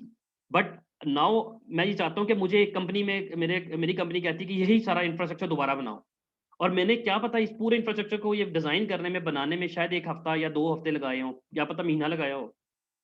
तो अगर आपको दोबारा बनाना पड़े तो दोबारा टाइम ज़ाया करोगे। क्लाउड फॉर्मेशन में आप पूरी इंफ्रास्ट्रक्चर का एक कोड लिख लेते हो, इसको कहते हैं इंफ्रास्ट्रक्चर एज अ सर्विस, कि आप कोड लिखते हो। अब आप लोग कहोगे यार पहले तो मैंने कहा था कोडिंग नहीं आएगी, लेकिन ये सर्विस है जिसमें कोडिंग आती है, लेकिन कोडिंग भी इस हिसाब से होती है कि मैंने आपको बताया कि आई एम IT पर्सन, मेरी कोडिंग नहीं, मैं प्रोग्रामिंग नहीं जानता, बट मैं पाइथन में भी कोड लिख लेता हूँ, क्लाउड फॉर्मेशन के अंदर यानी कि जो जेसन के है वो भी लिख लेता हूँ, नोड JS की भी लिख लेता हूँ, बट उनको ऑल्टर कर सकता हूँ, नोट लिखना मैं उनको कहूँगा। लेकिन इसमें क्या होता है कि आपके पास अवेलेबल होता है एक डिजाइनर मोड, कि जहां पर आप अपने लोगोज, ये लोगोज पकड़ पकड़ के डिजाइन करेंगे और उनको आप इसमें कनेक्ट कर देंगे, एंड पे आपको ये पूरा क्लाउड फॉर्मेशन कोड जनरेट करके दे देगा। तो क्लाउड फॉर्मेशन इस पर्पस के लिए भी यूज होता है। तो ये पूरा इंफ्रास्ट्रक्चर डिजाइन होता है, इसको ऑटोमेशन के लिए यूज किया जाता है। एनीवेज मैं हैंड्स ऑन लैब प्रैक्टिस अभी नहीं करवाऊंगा, पहले मैं आप लोगों से चाहूंगा कि कोई क्वेश्चन है तो क्वेश्चन करो, और उसके बाद मैं आप लोगों को एक छोटी सी लैब परफॉर्म करा दूंगा और फिर हम लोग आगे देखते हैं, ताकि एक जस्ट एक ओवरव्यू दे दूंगा। कोई क्वेश्चन है तो मैं जरूर खुशी से कहूंगा कि आप लोग क्वेश्चन करो और खुल के करो।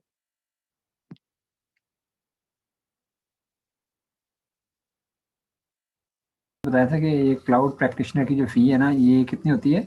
$100। $100। अगर फॉर एग्जांपल $100 पहला एग्ज़ाम तो मुझे ऑब्वियसली पूरी फ़ी दे के एग्जैक्टली। मतलब एग्ज़ाम देना पड़ेगा। उसके बाद बिल्कुल। मैं एसोसिएट लेवल का एक एग्ज़ाम जो है वो 50% के साथ दे सकता हूँ, कि एसोसिएट लेवल के जितने एग्ज़ाम हैं नहीं, वो एक सारे ही 50% के साथ दे सकता हूँ?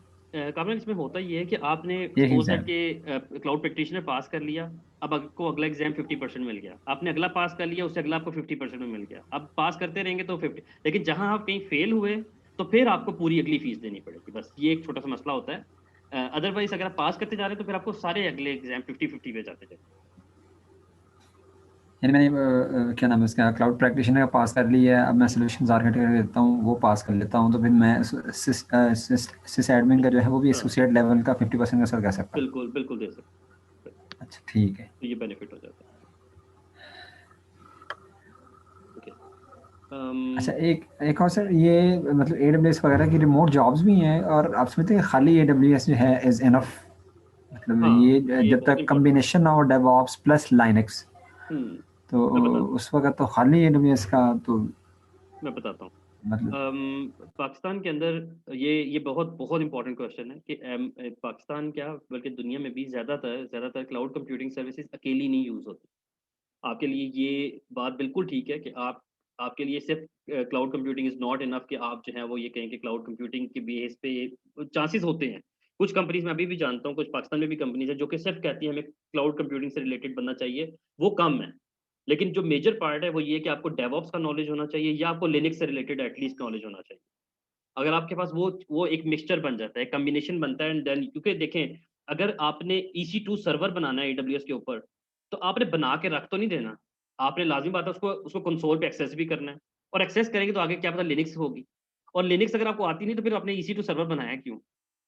तो इसीलिए फिर मैं आपको ये बात करूँ, डेटाबेस से रिलेटेड बात कर लेते हैं। ठीक है, डेटाबेस से रिलेटेड मैं ये ज़रूर कहूँगा कि डेटाबेस में जैसा मैं हूँ कि मैंने हर डेटाबेस पे काम नहीं किया हुआ। मैंने पोस्टग्रेस पे किया हुआ है, मायसीक्वल पे किया हुआ है, मोंगोडीबी के ऊपर थोड़ा-सा किया हुआ है, लेकिन हर डेटाबेस पे नहीं किया हुआ, ओरेकल पे नहीं किया हुआ, इन पे नहीं। तो लेकिन ये कि अगर आपको क्रिएट करनी आती है then you will be fine. लेकिन ये ज़रूर है कि आपके लिए पाकिस्तान मार्केट के अंदर एग्ज़ैक्टली हमें डेवऑप्स या हमें लिनक्स के साथ अटैच होना पड़ता है, एंड देन आप जंप इन कर सकते हो। तो और रिमोट जॉब्स की जहाँ तक आपने बात की, तो बहुत रिमोट जॉब्स हैं। अब तो मैं बल्कि 1-2 कंपनीज़ को जानता हूँ कि जो कि अब अपनी जो रेगुलर जॉब्स थी, वो रिमोट जॉब्स ही ऑफ़र कर रहे हैं। और मैंने जब स्टार्ट किया था, मेरे ख्याल से मैंने 2 साल पहले अपना ये प्रॉपर तरीके से सेटअप स्टार्ट किया था, तो मैंने कंसल्टेंसी और इन चीज़ों पे काम शुरू किया था। तो अभी तक जो है आई am working with mostly I am working with remote person, यानी कि रिमोट क्लाइंट्स होते हैं, उनके साथ प्रॉपर तरीके से काम करते हैं, एंड देन हम लोग जो है वो, तो इसलिए रिमोट जॉब्स आपके पास होती हैं, बट इसके लिए एग्ज़ैक्टली आपके पास नॉलेज और आर्किटेक्चर चीज़ों का बहुत इंपॉर्टेंट होता है। तो इसलिए ये चीज़ है, कॉम्बिनेशन है, एग्ज़ैक्टली ये कॉम्बिनेशन है। जी, अगला कोई क्वेश्चन है या कामरान आपका ही कोई और मज़ीद क्वेश्चन है तो कर सकते हो। अच्छा ठीक है। अगर सर दूसरी बात ये है कि मैंने एक और बात पूछी कि डेवलपर एसोसिएट फॉर एग्जांपल आप कह रहे हैं कि 2 in 1 कोर्स है, हुँ। तो डेवलपर एसोसिएट्स में जो code commit, code build, code pipeline वगैरह कमिट जो कोड, आप हाँ, बिल्कुल बताएंगे, मतलब पाइपलाइन। इनका कॉन्सेप्ट जब तक डेव ऑप्स में इन चीज़ों का कॉन्सेप्ट ना हो तो बंदा ये चीज़ें इजीली अंडरस्टैंड ग्रैस्प कर सकता है? बिल्कुल कर सकता है। मैं ये बल्कि आपको ज़रूर कहूँगा कि यहाँ पर कर सकता है। क्लाउड कंप्यूटिंग में बेनिफिट बताऊँ क्या है?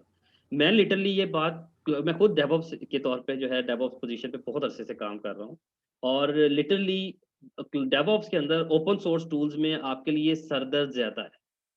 आपको हर टूल के ऊपर हर एक डिफरेंट लैंग्वेज, हर टूल की अपनी रिक्वायरमेंट्स हैं, आपको वो लर्न करनी पड़ती हैं। अब गिटहब है, आपने गिटहब पे यू काम कर रहे हो, गिट पे काम कर रहे हो, साथ आपको एंसिबल पे काम करना है, एंसिबल के ऊपर YAML पे काम करना है, जेंकिन्स पे काम करना है, जेंकिन्स के ऊपर उसका GUI भी है, उसके साथ आपको ग्रूवी पे भी काम करना है। फिर आप आ जाओ डॉकर पे आ जाओ, तो डॉकर पे भी काम करना है, डॉकर्स के अंदर फिर आपको उसकी डॉकर फाइल्स YAML के अंदर लिखी है, उस पे भी काम करना है।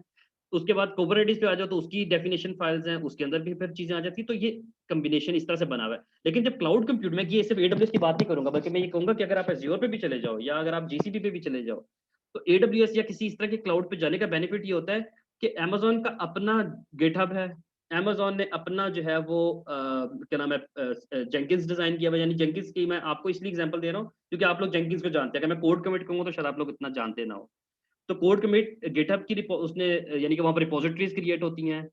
फिर हम बात करते हैं जेंकिन्स की, तो वहाँ उस तरह से फिर पाइपलाइंस क्रिएट करते हैं अब यहाँ पर। तो इसकी अंडरस्टैंडिंग ये होती है कि मैंने प्रोजेक्ट इस तरह से डिजाइन किया कि हम प्रॉपर 1 या 2 एप्लीकेशंस लेके उनको प्रॉपर उनकी सीआई/सीडी बिल्ड करते हैं। उसमें फिर मैं आपको ये दिखाता हूँ कि मैं सिर्फ एक कमिट अपने लैपटॉप से एक कमिट जो है वो पुश करता हूँ गिटहब रिपोजिटरी के ऊपर, तो वो पूरी टेस्टिंग सारे साइकिल्स में से गुजर के डिप्लॉय होती है। तो उसको अंडरस्टैंड करना ईज़ी है। अगर मैं ये पूरा, इसीलिए तो मैंने डेवऑप्स का सेपरेट कोर्स भी अपना बनाया हुआ है, जिसके अंदर प्रॉपर मैं गिटहब यानी लिनक्स से स्टार्ट करता हूँ, GitHub, Git, Jenkins, Ansible, Dockers और कुबरनेटिस, तो ये सारी चीज़ें उसमें कवर होती हैं। लेकिन वो चीज़ें सिर्फ वो लोग पढ़ते हैं जिन लोगों को उनकी थोड़ी-थोड़ी अंडरस्टैंडिंग होती है। यहाँ पर इम्प्लीमेंट करना थोड़ा आसान होता है। जी, कामरान।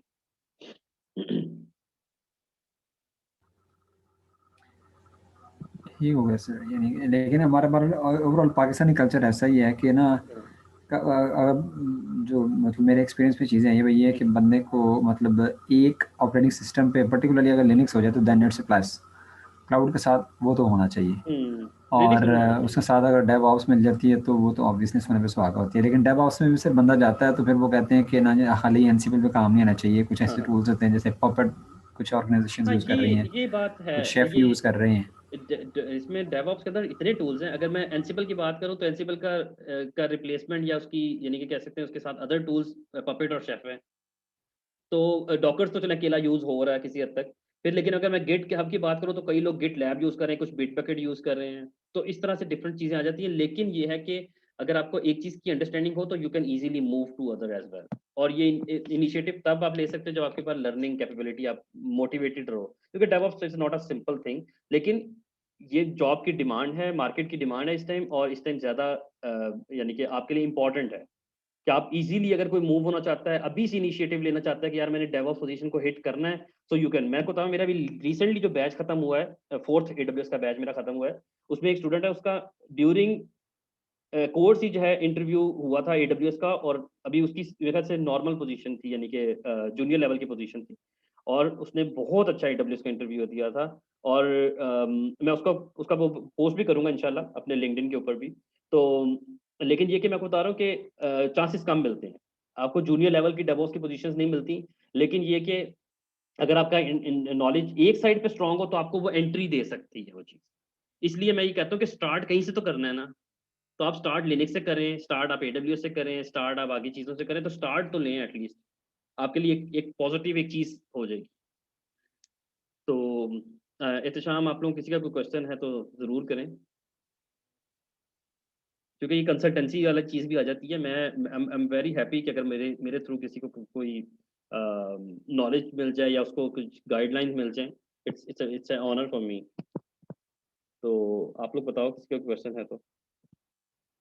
जी, एहतशाम, कामरान, अली, तैयब, उज़ैर। और सर ये एक और चीज़ कि ये जो सर्विसेज हम पढ़ेंगे, आप कह रहे हैं ऑलमोस्ट 35 to 40 प्लस सर्विसेज होंगी दोनों को मिला के ना, हुँ, तो मतलब ये सारे इन डेप्थ ही मतलब होंगी, मतलब पर्टिकुलरली बिल्कुल। जब इंटरव्यूज़ के लिए जाते हैं ना तो वो ये SysOps या डेवलप ये जो है ना मतलब क्या नाम है सॉल्यूशंस आर्किटेक्ट के हुँ, एग्जाम्स मतलब जो सर्विसेज होती हैं वो तो कहते हैं जी ये तो आप ऑन करोगे ना, हुँ, लेकिन वो बात वही फिर मिक्सचर हो जाता है डेवऑप्स का साथ, तो वो फिर कहते हैं जनाब हमें ना हुँ। ये डेवलपर वाली जो सर्विसेज है ना इन पे हैंड्स ऑन वाला बंदा चाहिए हमें। मैं बताता हूँ, कमरा तो बड़ा हम अच्छा सवाल है। यूजुअली बंदा यही समझता है, आम बंदा ये समझता है कि शायद उसको EC2 बनाना आ गया तो उसको क्लाउड कंप्यूटर पे काम आ जाता है, नहीं, बिल्कुल, लेकिन बिल्कुल, बिल्कुल। एक्चुअली तो ये समंदर का समंदर ही है बंदा, जितना मर्जी अंदर जाता है। एग्ज़ैक्टली। नहीं, मैं इसके लिए ये बड़ा बहुत इम्पोर्टेंट क्वेश्चन है। मैंने बताया मैं इंटरव्यूज़ क्योंकि अब लेता हूँ तो मुझे आइडिया है कि ये क्या-क्या चीज़ें पूछते हैं। और मैं मेरी मेरी पर्सनली तौर पे, क्योंकि मैंने ये नहीं कि मैं सिर्फ इंटरव्यू लेता हूँ, मैं इंटरव्यू देता भी रहता हूँ और रेगुलरली भी दे देता हूँ। कई कंपनीज़ में नहीं भी अप्लाई करना हो तो मैं अपनी प्रैक्टिस अपने आप को चेक करने के लिए मैं ज़रूर देता रहता हूँ। मैं लिटरली एक चीज़ बताऊँ कि आपके कॉन्सेप्ट्स क्लियर होने चाहिए। मेरी पर्सनली चीज़ आदत है कि मैं जब एक टॉपिक पढ़ा रहा होता हूँ तो मैं उसका वो क्वेश्चन ज़रूर बताता हूँ कि जो इंटरव्यूज़ में पूछे जाते हैं। जिस तरह वीपीसी है, वीपीसी सबसे ज़्यादा पूछे जाने वाला टॉपिक है इंटरव्यूज़ के अंदर। अब वीपीसी में वो ज़्यादातर क्या पूछते हैं, मैं आपको एक छोटी-सी एग्ज़ाम्पल दे देता हूँ। वो पूछते हैं कि अगर आपने एक पब्लिक सबनेट के अंदर एक जो है वो मशीन होस्ट की हुई है, लेकिन आपने एक प्राइवेट जो है वो सबनेट के अंदर अपनी कोई मशीन होस्ट की हुई है। अब आपने अपनी मशीन को एक्सेस करना है घर से बैठ के, तो आप कैसे करेंगे एक्सेस? ये बड़ा एक सिंपल सा क्वेश्चन है। अब इसके लिए कई कह देंगे कि हम पब्लिक जो है मशीन को एक्सेस करेंगे, उसके अंदर से जाके अपने प्राइवेट मशीन को एक्सेस कर लेंगे। ठीक है, एक क्वेश्चन ये है। अब दूसरी चीज़ क्या होती है? दूसरी चीज़ होती है कि इसके लिए लोग बेस्टियन होस्ट एक कहते हैं या उसको जंप बॉक्स कहते हैं। वो यूज़ करते हैं फॉर अ सिक्योरिटी पर्पसेज़ कि आप क्या करते हैं, एक एक बेस्टियन होस्ट को क्रिएट करके उसके अंदर जंप करते हैं और उधर से फिर आप जाके अपने प्राइवेट इंस्टेंस को एक्सेस करते हैं सिक्योर कम्युनिकेशन के थ्रू। आप उस एसएसएच कीज़ के थ्रू और बहुत सी चीज़ें हैं। फिर कई लोग इसका अब इसका आंसर तीसरा आंसर ये भी बनता है, कई लोग कहते हैं हम वीपीएन्स के थ्रू चले जाएँगे। हम अपनी मशीन के ऊपर पब्लिक वीपीएन के थ्रू उसके ऊपर जाएँगे और उधर से जंप करके आगे चले जाएँगे। तो इसके अलावा कई लोग ये कहते हैं कि भई अब मुझे ये बताएँ, इंटरव्यू में पूछा जाता है इंटरनेट गेटवे और नेट गेटवे में डिफरेंस क्या है? अब अगर आपको वो चीज़ें पता नहीं है, तो मेरी पर्सनल होती है, मैं वो चीज़ें ज़रूर हाइलाइट करके कोर्स में बताता हूँ कि भई ये इंपॉर्टेंट है। मगर यहाँ से मैं ये जो 5-7 सर्विसेज़ खुली हुई हैं, मैं इनमें से ये अगर आपको सारी क्वेश्चन बता दूँ इंटरव्यूज़ के, तो वो मैं बता सकता हूँ। तो इसमें क्या पूछा जाता है, इसमें क्या पूछा जाता है, तो वो चीज़ें बताना, असल में गाइडलाइंस देना। एक एक कोर्स को मैं इसलिए नहीं जॉइन करता, कोर्सेज़ मिल जाते हैं आम तौर पे, लेकिन मेरी पर्सनली तौर पे ये है कि मैं अपना नॉलेज तो शेयर करूँ, अपनी वो चीज़ें शेयर करूँ जो आप यानी कि किसी के लिए बेनिफिशियल होंगी, कि वो कभी किसी के सामने बैठेगा तो कम से कम वो, अब मैं लिटरली उस स्टूडेंट का इसलिए मैं हाइलाइट कर रहा हूँ, क्योंकि उसको उस कंपनी वाले ने पूछा था कि आपने ये चीज़ें सीखी कहाँ से हैं? क्योंकि आपकी ऐज के अकॉर्डिंगली, आपके एक्सपीरियंस के अकॉर्डिंगली ये चीज़ें अभी तो आपने यानी कि हमें नहीं एक्सपेक्ट कर रहे थे आपको पता हो। तो वो चीज़ें मैं ये सिर्फ़ बताने का पर्पज़ ये कि मैंने अपनी बेस्ट देनी है, मैंने अपनी चीज़ गाइड करनी है उधर। आगे उस बंदे का नॉलेज है, कई लोग नहीं ध्यान देते, कई लोग दे देते हैं। वो उनके ऊपर है, मेरा तो काम है ना अपना चीज़ कम से कम मैक्सिमम डिलीवर कर सकूँ। जी, और किसी का क्वेश्चन है? मैं इतनी देर में कंसोल भी आप लोगों को दिखा देता हूँ एडब्ल्यूएस का। क्वेश्चन है तो क्वेश्चन आप लोग फ्रीली कैमरा ऑन आप भी कर सकते हो, फ्रीली कर सकते हो, लेकिन साथ-साथ मैं ये भी दिखाता जाऊँगा। ठीक है सर। सर मतलब इसको एंड पे कोई प्रोजेक्ट टाइप भी होगा, वो 1-2 प्रोजेक्ट्स हों जिसमें रियल टाइम चीज़ें मतलब हमें पता लगे? हाँ, बिल्कुल, बिल्कुल, बिल्कुल, इसमें प्रोजेक्ट्स हैं। मतलब कलेक्शन ऑफ ऑल सर्विसेज़ हों। मैं 2-3 यानी कि 2 प्रोजेक्ट्स करवाता हूँ, 2 से 3 बल्कि प्रोजेक्ट्स हो जाते हैं। लेकिन वो डिपेंड करते हैं कि आपकी क्या नाम है, किस टॉपिक से रिलेटेड। अब जिस तरह मैं अगर मैं उसकी बात करूँ, लोड बैलेंसर से रिलेटेड बात करूँ, तो वहाँ पर मैं पूरा एक प्रोजेक्ट करवाता हूँ जो कि राउट 53 जिसके अंदर शामिल होता है, क्लाउड फ्रंट उसके अंदर शामिल होता है, EC2 उसके अंदर शामिल होता है, ऑटो स्केलिंग शामिल होती है, लोड बैलेंसिंग शामिल होती है, S3 बकेट शामिल होती हैं। तो ये एक सेपरेट प्रोजेक्ट पूरा बन जाता है। इसके अलावा क्लाउड फॉर्मेशन का एक प्रोजेक्ट आ जाता है। इसके अलावा इलास्टिक बीनस्टॉक का एक प्रोजेक्ट आ जाता है, CI/CD का एक प्रोजेक्ट होता है। तो ये छोटे-छोटे प्रोजेक्ट्स आपको आपने सिर्फ जोड़ने ही है ना, आपने सिर्फ आप उसमें तो इसीलिए वो चीज़ें होती है कि हम 5-5, 6-6 सर्विसेज़ को यूज़ करके एक मिक्सचर क्रिएट कर लेते हैं। तो इसलिए उसमें प्रोजेक्ट्स बिल्कुल होते हैं। अच्छा, मैं ये सिर्फ़ एक इंट्रोडक्शन दे दूँ कि ये कंसोल है AWS का। इसको अगर किसी ने नहीं भी देखा तो एट लीस्ट उसको पता हो। ये अकाउंट मेरा जिसके नाम मेरी कंपनी के नाम पे है, तो मैंने उसका यहाँ पे रजिस्टर किया हुआ है। ये मेरा रीजन है। अमेज़न का इंफ्रास्ट्रक्चर दुनिया में सबसे बड़ा इंफ्रास्ट्रक्चर है। उसकी रीज़न ये है कि इसके डाटा सेंटर्स, इसके जो रीजन्स हैं वो ये हैं। अगर आपका क्लाइंट आपको अभी ये कहता है कि भई ऑस्ट्रेलिया में सर्वर लगा दो, तो मैं 2 मिनट में आपको ऑस्ट्रेलिया में सिडनी में सर्वर लगा के दे देता हूँ। अगर आपका क्लाइंट आपको कहता है कि भई टोक्यो में लगाना है, तो मैं यहाँ पे टोक्यो में लगा देता हूँ, ये टोक्यो ये है। कनाडा में लगाना है, ये कनाडा यहाँ पर कहीं आ रहा होगा। ये सॉरी सेंट्रल में आता है।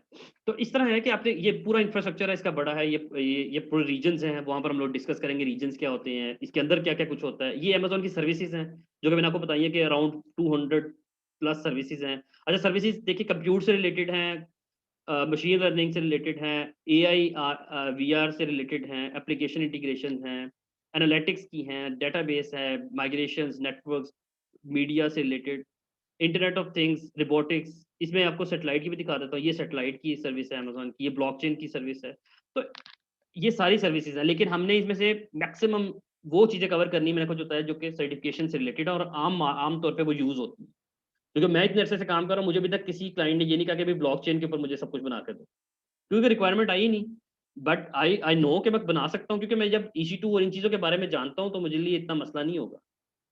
बट इट डिपेंड कि आपके पास कब कोई सिनेरियो आता है। अच्छा, इसके अलावा S3 दिखा देता हूँ आप लोग को और EC2 दिखा देता हूँ। जस्ट 2 मिनट, क्योंकि अभी हमारे पास 1 मिनट है वैसे तो, लेकिन ये कि हम कोशिश करेंगे कि 5 मिनट ऊपर लेके आप लोगों के क्वेश्चंस मैं ज़रूर ले लूँ। अच्छा, ये EC2 सर्विस है, यहाँ पे मेरे 1-2 सर्वर शायद बंद पड़े होंगे, मैंने बंद कर दिए थे। हाँ, ये कुछ सर्वर्स हैं, ये मैंने बंद किए हुए हैं। ये सर्वर्स क्रिएटेड किए हुए थे, अब देखिए इनकी बिलिंग रुक जाती है, जब मैंने इनको बंद कर दिया इसकी बिलिंग रुक जाती है, बट इसकी बिलिंग पूरी तरह रुकती नहीं है, क्योंकि इसकी जो हार्ड ड्राइव साथ लगी होती है उसकी बिलिंग पड़ रही होती है, बट इतना ज़्यादा वो आपको बिल नहीं करता। ये S3 की स्टोरेजेस हैं, आपने स्टोरेजेस करनी है क्रिएट, आप यहाँ से स्टोरेजेस क्या नाम है क्रिएट कर सकते हैं, बकेट्स क्रिएट कर सकते हैं, उनके अंदर अपना डेटा रख सकते हैं। अगर मैं और कौन सी सर्विस दिखा देता हूँ, राउट 53 दिखा देता हूँ, VPCs दिखा देता हूँ, और क्लाउड फॉर्मेशन, बस ठीक है, ये 2-3 सर्विस दिखा देता हूँ। राउट 53 पे ये डोमेन्स मेरी जो मैंने परचेज की हुई है, मेरी अपनी डोमेन्स है, वो मेरी यहाँ से मैंने परचेज की हुई है, वो मेरी यहाँ से ये क्या नाम है राउटिंग जो आती है वो यहाँ से आती है, राउट 53 से राउटिंग सारी आती है। मैं आगे अंदर नहीं दिखा रहा, क्योंकि अंदर कुछ कॉन्फिडेंशियल चीज़ें भी हैं। ये मेरे VPCs हैं जिनके बारे में मैंने आपको बताया था, ये पुराना एक VPC को बना हुआ है। ये सबनेट्स हैं, राउटेबल्स हैं, ये सारे मैंने टॉपिक्स आपको बताए थे। तो ये वो चीज़ें हैं जो कि सॉरी, कि जो हम लोग थ्योरी में और इसको उसमें कवर करेंगे, अपने पूरे कोर्स के अंदर ये चीज़ें कवर करेंगे। और इसके अलावा मैं आपको लैब वैसे करवानी थी, लेकिन मैंने इसलिए नहीं करवाई क्योंकि आप लोग को एटलीस्ट ये दिखा दूँ, इट्स इट्स इनफ कि आप लोग एटलीस्ट देख लें। लैब में क्या करवाना था, मैंने एक बकेट क्रिएट करके आप लोगों को दिखा दे रही थी, या कुछ सर्वर लॉन्च करके दिखा देता। तो ये मेरा एंसिबल का जेंकिन्स का सर्वर है और ये प्रॉपर यूज़ हो रहा है। ये यानी कि प्रोडक्शन में भी रहा है, लेकिन मैंने इसको खुद निकाला हुआ है किसी वजह से। और ये मेरी पूरी वेबसाइट है एल्बिस टेक की, ये मैंने खुद इस टाइम स्टॉप की हुई है। तो ये चीज़ें कि यहाँ पर सारा कुछ प्रॉपर तरीके से सेटअप हो जाता है, और and you can easily create as well. तो अब आप लोगों का किसी का कोई क्वेश्चन है तो मैं कहूँगा कि आप लोग ज़रूर करो, ताकि अपनी कोई भी क्यूरी है, तो शाम आपको किसी तरह की क्यूरी है, कोई कंसल्टेंसी चाहिए, यानी कि कंसल्टेंसी कि अगर आपको थोड़ा गाइडेंस चाहिए कि आपने किस तरफ जाना चाहिए, क्या बेटर है, किसी को भी, तो आप लोग क्वेश्चन कर सकते हैं। ओके, इस कोर्स की ड्यूरेशन जो है वो 2.5 मंथ्स है, क्योंकि ये सैटरडे एंड संडे को क्लासेस होती हैं। तो मोस्टली जो है वो हम लोग कवर करते हैं 2 आवर्स का सेशन। तो इसमें ये है कि आप सैटरडे एंड संडे के अकॉर्डिंगली हम लोग 2.5 मंथ्स में ये चीज़ें प्रॉपर तरीके से कवर कर लेते हैं। बाकी ये कि तो 2.5 से ज़्यादा नहीं जाता, वैसे तकरीबन इतना ही रहता है, 2.5 मंथ्स। जी एहतशाम, आप कुछ कह रहे थे? हाँ जी, हर जो मेरे सेशन होता है उसका मैं आप लोगों को दिखा दूँगा। मैंने अपना पूरा एलएमएस बनाया हुआ है, उसके अंदर फिर ये होता है कि आप वहाँ पर असाइनमेंट्स भी वहाँ पर होती हैं, क्विज़ेज़ भी वहीं पर आ जाते हैं, और आप लोग के जो प्रैक्टिस एग्ज़ाम्स हैं वो भी वहीं पर शेयर कर देता हूँ, तो वहाँ से आप लोग प्रॉपर तरीके से कर लेते हैं। बट इसके लिए सेपरेट पोर्टल्स हैं, वो मैं सिर्फ स्टूडेंट्स के लिए क्रिएट कर देता हूँ, और मेरे असिस्टेंट्स जो हैं वो उसको भी मैनेज भी कर लेते हैं आप लोगों के साथ।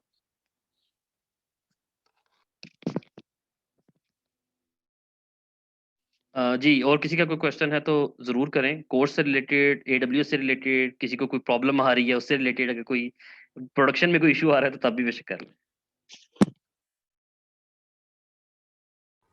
एक चीज़ पूछनी थी, आप मतलब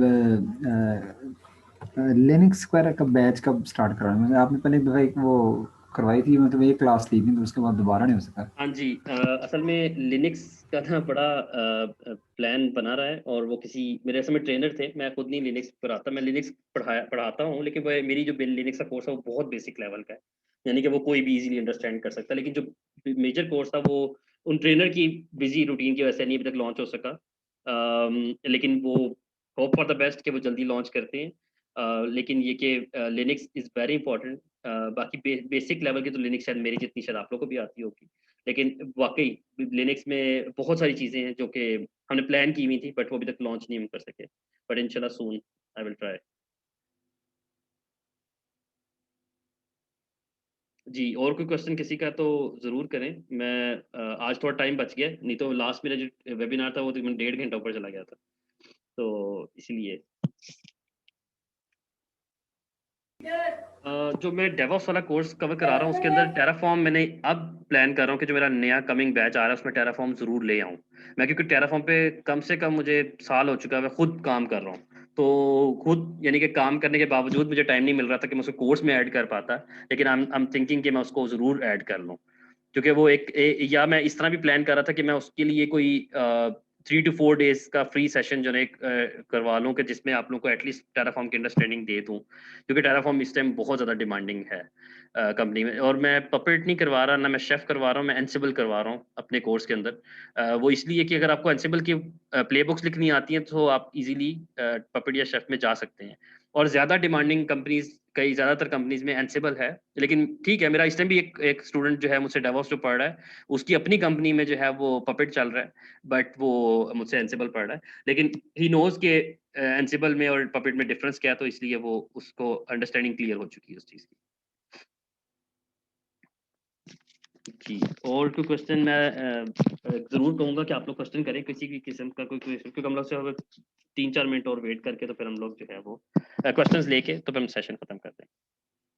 अच्छा, बाकी मैं ये बता देता हूँ, ये आखिरी इंपॉर्टेंट चीज़ है कि अच्छा, रजिस्ट्रेशन का लिंक मैं डालना भूल गया हूँ। Registration is available on my website. मेरी असल में वेबसाइट जो है वो कुछ प्रॉब्लम की वजह से मैंने डाउन की हुई थी, बट अभी लाइव है वो। लेकिन आप उसमें रजिस्ट्रेशन जो है वो गूगल फॉर्म है, वो आप उस पे जाके गूगल फॉर्म के ऊपर रजिस्टर कर सकते हैं। बल्कि आपको तो दिखा भी देता हूँ मैं, जस्ट एक आप लोग ये रजिस्ट्रेशन का यहाँ पर आ रहा है रजिस्टर नाउ के ऊपर, ये गूगल फॉर्म पे ले जाएगा और ये आप फिल करेंगे एंड देन इट्स फाइन।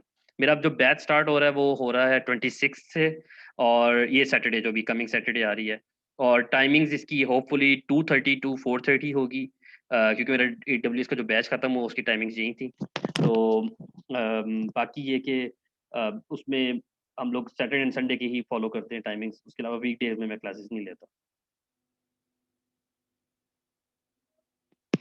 तो और कोई क्वेश्चन है? मुझे अभी 2-3 बंदे अभी इन हुए हैं आई डोंट नो कि उन लोगों से मेरा इंट्रोडक्शन हुआ है या नहीं हुआ, लेकिन कोई क्वेश्चन आप लोगों का हो, I am happy to answer. आप लोग को कोई भी क्वेश्चन जो है वो मुझे कर सकते हैं। मुझे चीज़ रिपीट भी करनी पड़ी तो आई विल रिपीट इट।